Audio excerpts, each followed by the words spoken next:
Now, I guess before we get into more real estate stuff, the most important thing. So, how many kids? Like how many? Three. Jessica kids? is my middle child, so I Middle child. Yeah. Yeah. Yeah, one older one. Uh-huh. Yeah. So she's the only one that's decided to join me in the business. The other two are like, nope, on their own. No way.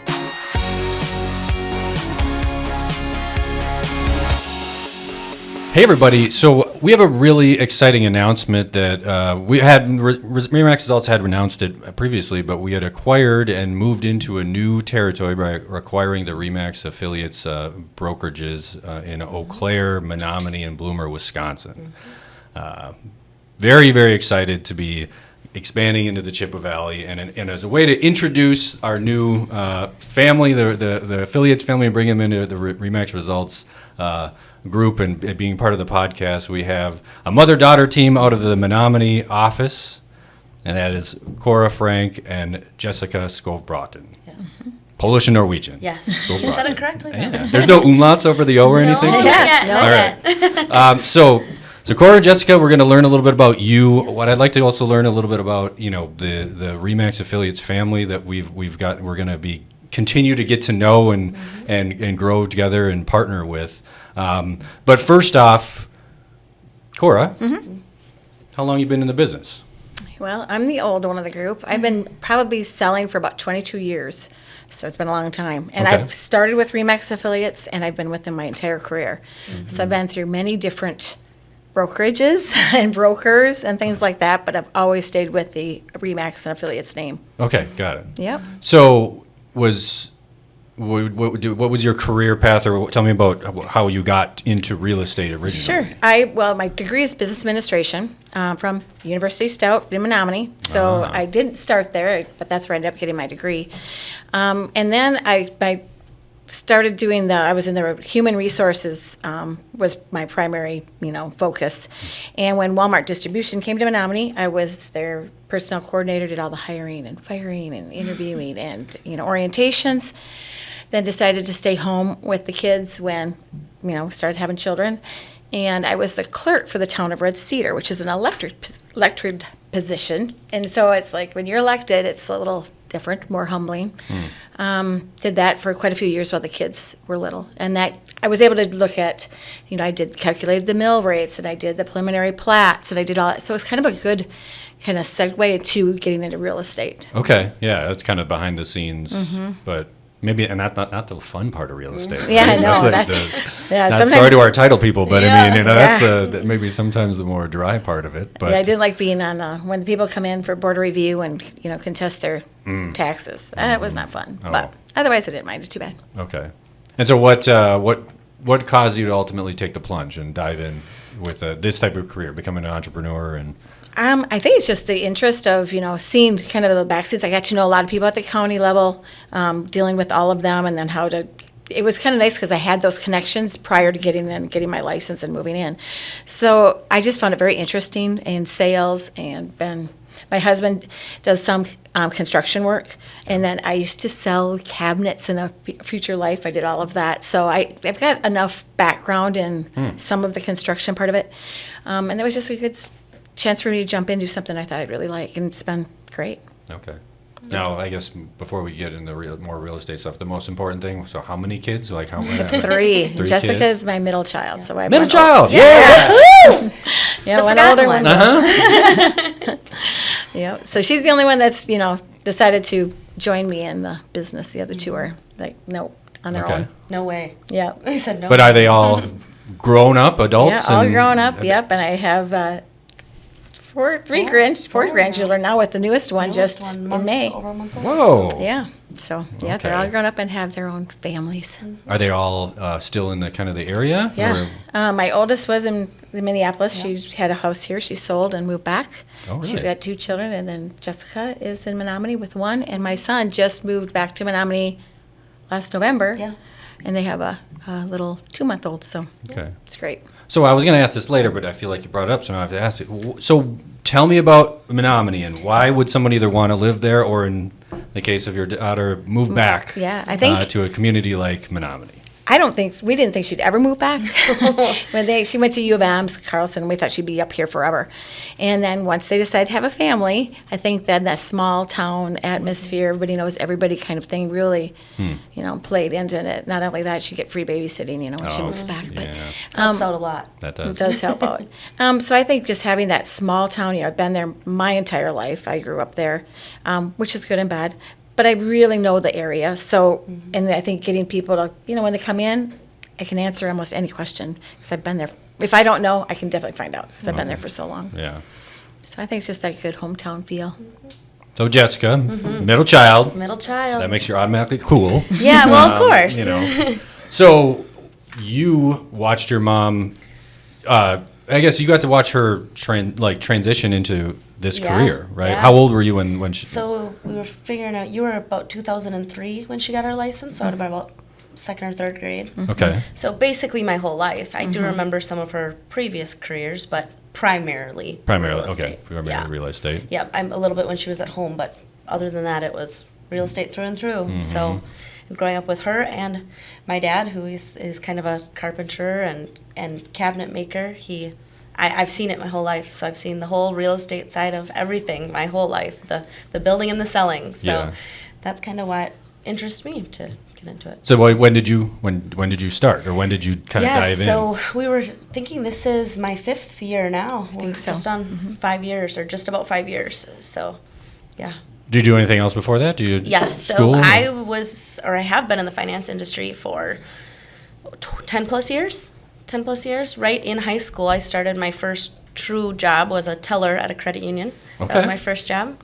From there, I went to a financial advising company, and then from there, I bounced around to 3 different financial advising companies, and then I was with one for 7-8 years, doing like more the administrative side of stuff. I never got licensed. Okay. I knew I didn't want to pursue that. It just didn't interest me. And then that's what ultimately sparked the real estate side of things was I know this, I like it, but I don't love it. And so then when I grew up watching my mom and my dad, and I saw the whole real estate side of things, and I knew I wanted a family where I could have a little bit of flexibility rather than the typical 9-to-5 jobs. And that's kind of what sparked my interest to go to real estate.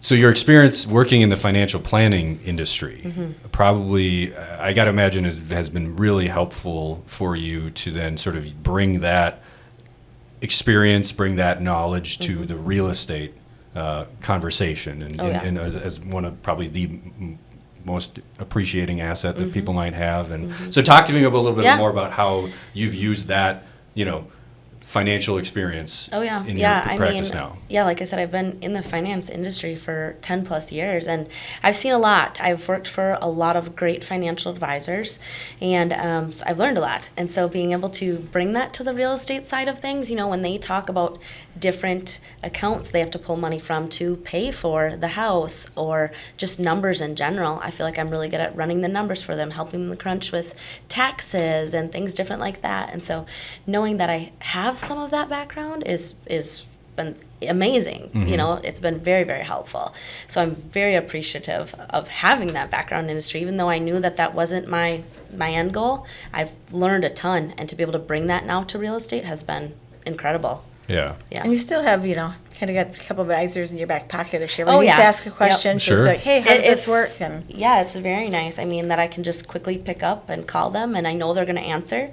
And so to have the access to those for my clients has been amazing. It's been a game changer, truly. Yeah, and for a lot of people, I mean, just living everyday life math is hard, right? And so having a financial advisor in your corner and having a realtor in your corner that help you with just making some of those big life decisions. There's an opportunity for us to collaborate with, I dare say attorneys can sometimes be helpful for stuff like that too. Very helpful. But the idea of being able to collaborate and partner with people in the financial services sector is obviously a great opportunity to just serve the people of the community. Yeah, right? one more thing. Yeah, that's been Just to help. It's been incredible. So, Okay. yeah. Yeah, and any funny stories you can think back, like if it was something that maybe you saw your mom do as a realtor, back in the olden days before computers and stuff? It is funny because we actually keep a book. We keep a book of all of our funny things that really happen. We do. And there are some stories in there. Maybe one day, we always said we'd share all of them, but it's funny to look back, like she had to have where you'd call everybody. Does this time work for a showing? Yep, this time works. And you have to call back and forth and confirm everything, whereas now it's through an app. Mm-hmm. We don't when have a showing book anymore where you have to write down the showings and all the schedules and the logs, whereas we can just put it in an app and it's approved. Yeah. So I started back in the day when it was fax machines. Fax so machines. That's a long time ago. Oh. Yeah. They had to fax all the offers. I do remember that growing up. We'd have to go in on the weekends to her office because she was expecting a fax. No, and just kids are sitting there hanging out. Yeah, waiting for we it. Or they attended many showings. They Oh, sat in yeah. the car or something like that. Mm-hmm. Yeah, but you know what? That was good though. I learned so much, not realizing it, but I Yeah. learned so much from all of her phone calls and emails and conversations, just hearing it in the background. So when I hear somebody talk about it now, I feel like I can really relate because of her and what I've learned from her. Yeah. So. It is nice that when kids get to see, Yes. because a lot of times people just go to work and then they just come home and you don't get a really chance to Exactly. see what they do or how they interact and it obviously didn't scare you away too much. No. It was hard, I think, actually seeing that side of things and seeing how much she worked, and it's nights and it's weekends, and you give up time for family events, family dinners, things like that. And so it was hard for me to take that leap into the real estate industry because of that. I saw that, but ultimately this is my passion, and I can see it's her passion too. And so I'm like, why wouldn't I want to follow in those footsteps? Yeah. So it took me a while to make that jump, but now that I'm here, I'm happy I'm here. And you're doing a great job. So, maybe you didn't interview around with other brokers. You just decided to join. I was kind of just swooped up by Remax affiliates. Yeah, I can see that. But like when it came to you two deciding how to work together, did you have any like serious conversations about either kind of those expectations or how to set the boundaries between, business Yeah. partners versus mother-daughter and that kind of dynamic? We did. However, there are times where we clash, no yeah. doubt about it. But I think that ultimately makes us stronger, and we know even at those times when we do clash, we're going to have each other's back. We're going to be the first one there to stand up for each other too. Yeah. But it's nice too that we can help out with showings or with paperwork or writing offers. So ultimately, it's Cora kind of transitioning out, and I'm transitioning in, and that's the goal. She's been here and she's left her mark. So when she calls me on the weekend to do the showings, that's usually me now. If you're calling her for a weekend showing, you're probably going to get me. Okay. So. That's fair. Well, you got grandbabies to take care of, exactly. right? Yeah, and I'm usually babysitting while she does. Yes. So I can't complain No, for the free no, babysitting. that's- So, the kind of the group that the Remax affiliates group in, again, Eau Claire, Menomonie, and Bloomer, you're kind of one of the mainstays in the Menomonie office, smaller office, and the rest of the people were mostly in the Eau Claire office. Correct. But you guys all get together for a lot of, was it monthly trainings or monthly Yeah, kind try of? to, especially in the winter months. I think we try to get together at least maybe twice a month. Okay. Yeah. In the summer, we back off a little bit just because people are busier. Sure. So, but yeah, we Sure. try to, and we have, golf outings. We've done bowling events. We've done like dinners. We've done Christmas parties. Okay. So we try to get together with everybody, and it's a good fit, good family. Cool. So we really, I enjoy almost all the agents over there. Oh, So yeah. yeah, And it's even really that, great. even though we are based primarily out of Menomonie, it doesn't really feel like that because we've made such close connections with Sure. our Eau Claire office or our Bloomer office or whatever that, we're calling and we're connecting with those agents all of the time. Right. So even though primarily we're Menomonie, it doesn't really feel like it. Yeah, which those is communities good. are pretty Pretty close. close. Yeah, which is nice. So if we ever need help in the Eau Claire Yeah. or wherever, they're there. So Pretty close, except for when it comes to the I-94 football rivalry. That's one of those that's a things little tough. That's a little tough. I had a really hard time Yeah. with Menomonie. I'm like, man, this is a lovely community, but I was really taught to not really like that football team Yeah. over there. And they were great. I They still are. I was concussed at that Stout Stadium. I think probably more than once. But Yeah. it was Yeah, a- my son played for Menomonie High School, and it was great. It was fun. oh, that's a powerhouse program. Yeah, Yeah. it is. It was. The main coach is gone now, but it's still really, really strong. Yeah. So he played there, and that's what we grew up with. So, give me a few things. Give me a few tips for when I do come visit Menomonie and I want to clean slate and I want to enjoy the community now. Best burger. gonna say Probably the buck. that's what I was gonna say. Buck or the Silver Dollar. They call it, Okay. we call it the buck. Okay. It's a kind of a bar and grill downtown Menomonie, or right on Main Street actually. Yep. That's Yep. right on Main Street. Okay. Yeah, that's probably I would say the best one. What about the best fancy date night spot? Ooh. Probably Jake's. That's a Jake's. supper club north of town. Yep, Jake's Supper Club, really good. They're Okay. good. Really, and they have like live music, tiki bar outside, which is Ooh. fun, especially in the summer months. Like Yeah. a lot of Yeah. stuff going Okay. on. Yeah, I would say probably Jake's for the fancy night. And best place to float down a river. He buys a cabin up north. Yeah. So do you up like Turtle Lake up there, up that kind of Yeah. neck of that, Yeah, that region? Rice or- Lake Rice Yeah. Lake? area, Yeah, Shell Birchwood. Lake, Okay. Birchwood, that kind of. Hayward. Yeah, Hayward. A lot of people from Menomonie go Hayward. Do you find a lot of your clients are calling you to go take a look at cabins up there? Sure, I've Yeah. sold quite a few. We own a cabin in the Birchwood area, so then not only that, so we kind of recruit, try to get some of our friends, and we have gotten them Yeah. to come up in that same area. So yeah, Yeah. we'd like to get more into that area, but Sure. it's pretty saturated up there with some really, really good agents. Right, Yeah. and it does require you to really know those lakes. It does. Right, so being up there is going to be a big help because you're Right. obviously Especially our lake, we familiar. know that. But if you get into lakes, other lakes, it's a little more difficult. Yeah, because some of those lakes can get a little green, or Mm-hmm. so really knowing,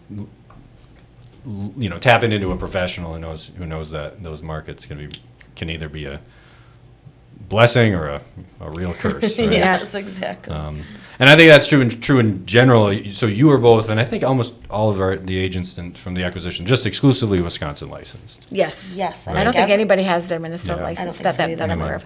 Yeah. And we do more probably this direction just because we're in Menomonie than anybody in Eau Claire. Yeah. A lot of them weren't even part of this MLS system. Sure. Kind of the line was kind of drawn Menomonie, and we are in both. Right. Yeah, so So- yeah, the Eau Yeah. Claire agents aren't, so. And it is, the differences, even though in many ways our Minnesota, Wisconsin can be very similar in a lot of ways, but just from a contractual standpoint and the law, the differences are extreme They are. between the two states and the two Yes. jurisdictions. And Yes. I know, really important for our Minnesota agents referring over to the Wisconsin side to pass on.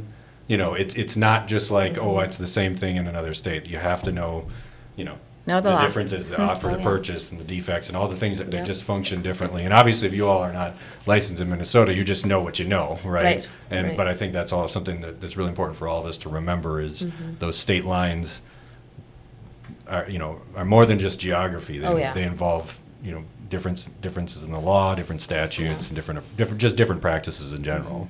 One of my favorite referral person Yeah. is Jim Henry. So Yeah. we know him long before, Before we before you joined before you results, guys so- did your end results. When we ever so- had somebody for a Minnesota referral, we just so we called used Jim Jim. all the time. Okay. So, yeah. Yeah. yeah. We were calling results. He's got a kind of a ties to Menomonie with family and Sure. stuff like that. And then, like when my daughter sold her house in Minneapolis, Jim was the guy. Okay. So it worked out great. Cool. Yeah.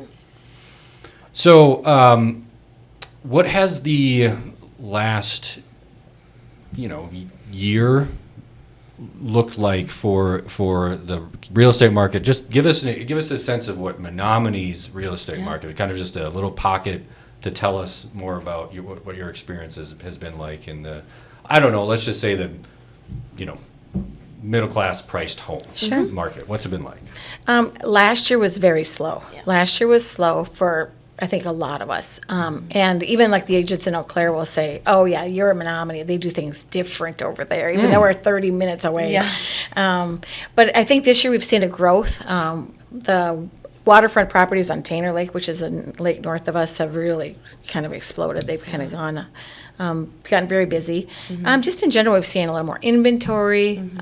Buyers, I think, are decided to jump back in. So we're seeing it getting just a lot busier than it was last year at this time. Still a seller's market, but it's not so high anymore. It's a little Okay. bit more flat. More balanced. Yep.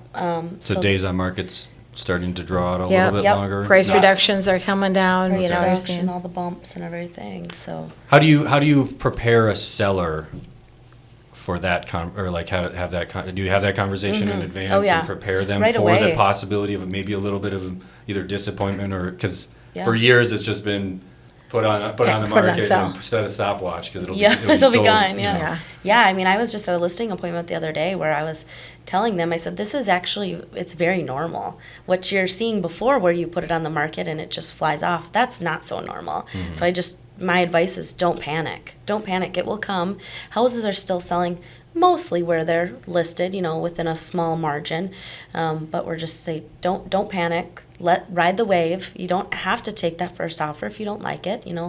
Something will come. Just hang in there. Okay. But basically, just don't panic right off the bat if you're not seeing it fly off the market. Right. It's kind of the biggest thing that we've been telling a lot of our sellers. I tell that to a lot of new agents. I went through the 2008 where it was like houses would be on the market for a year. And it was just crazy. And then a lot of the agents that started when it was just list and sell, list and sell, list and sell. And now they're like, oh my gosh, I haven't gotten a showing. It's been on the market for 4 days. And I'm like, oh my gosh, we would get showings for months sometimes. So it's Right. like, you kind of got to just slow down a little bit. It will come. One of my favorite things I always remember is our Craig Blomberg, who's in our office. He always said that they used to talk about how many listings they'd have. They'd sit down and talk about all the listings they have out there and how can we get more people to our listings. And we don't really do that anymore because we sit down and we say we have listings, but they're all under contract. Whereas he said we'd have to competitions of how many listings do you have? How many do you have? And Yeah. he goes, we don't have that anymore because they're all swooped up. So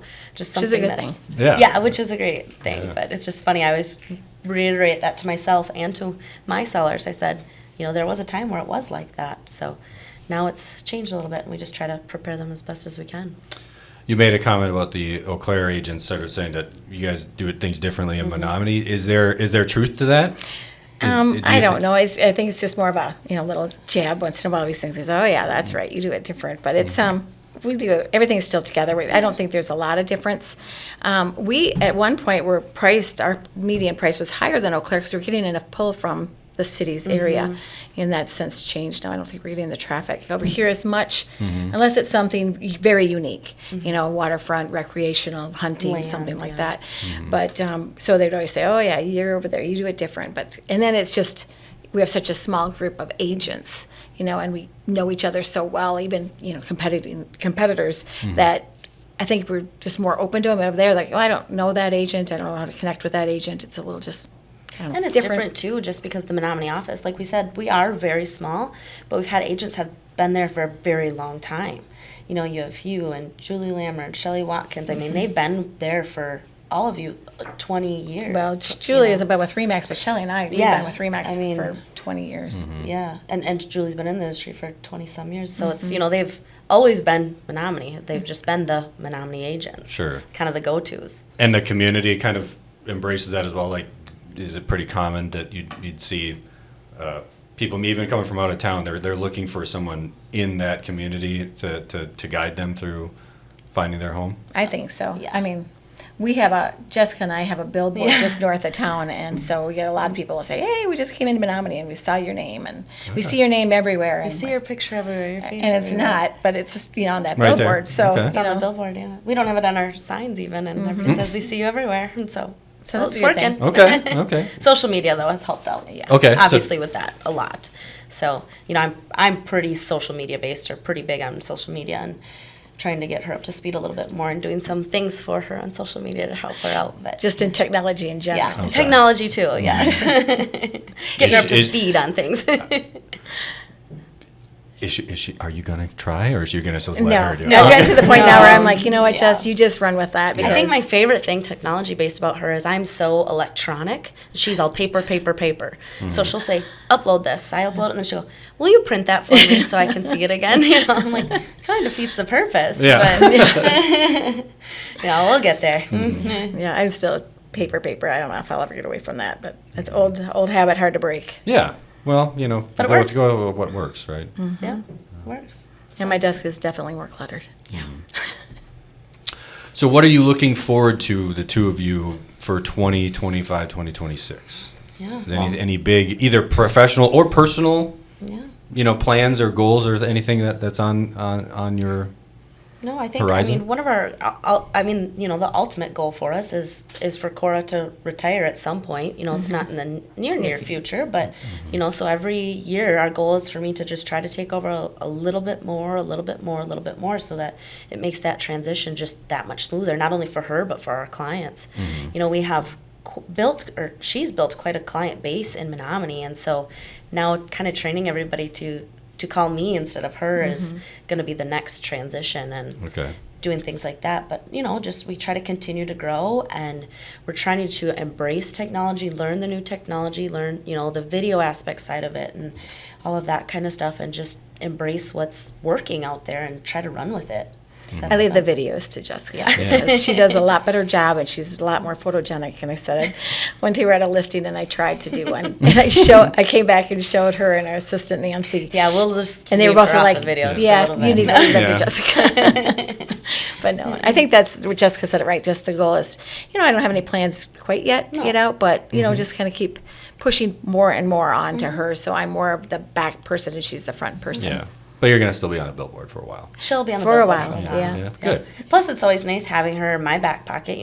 I still feel very new to this industry, so I'm constantly calling her, what about this, what about that, bouncing ideas off, especially contract idea. When it comes to the contract, she knows it through and through, whereas I'm still very much learning it. So it's nice that I know that I kind of have that powerhouse in my corner too. So Say, Mom, just read this. Take a look at this. Yeah. Is this right? What would you do? And yeah, it is to have a second look on everything. Sure. So it's good for me. It's good for all of our clients. So. And if she ever can't answer, you can always... Yeah, Yes, I'll give you exactly. a call next. So, and if she officially retires, get ready. Yeah, right? Okay. Your phone will be buzzing. Yeah. Well, is there anything, as we kind of wrap this up, as you think about your careers and how and kind of your lives to this point, that you want to take a minute to, you have this platform, this podcast, to speak to anybody who's been particularly impactful in your success that you would want to either acknowledge or say something? For me, I would say it'd have to be Craig Blomberg, because he has been probably the broker that I've had the longest. And he's been one that's been very approachable. I can always go to Craig, and you can razz him. He has a great time. But when it comes right down to it, that he's going to always have your back. He always returns a phone call.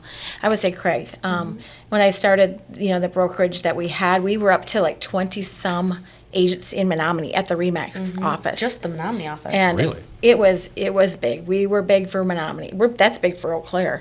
And it got to the point where it was just, I think everybody was too competitive and not working together. And once the market shifted, it fell apart. It went down to just Shelley and I. And it was like, wow, we went from that many to two.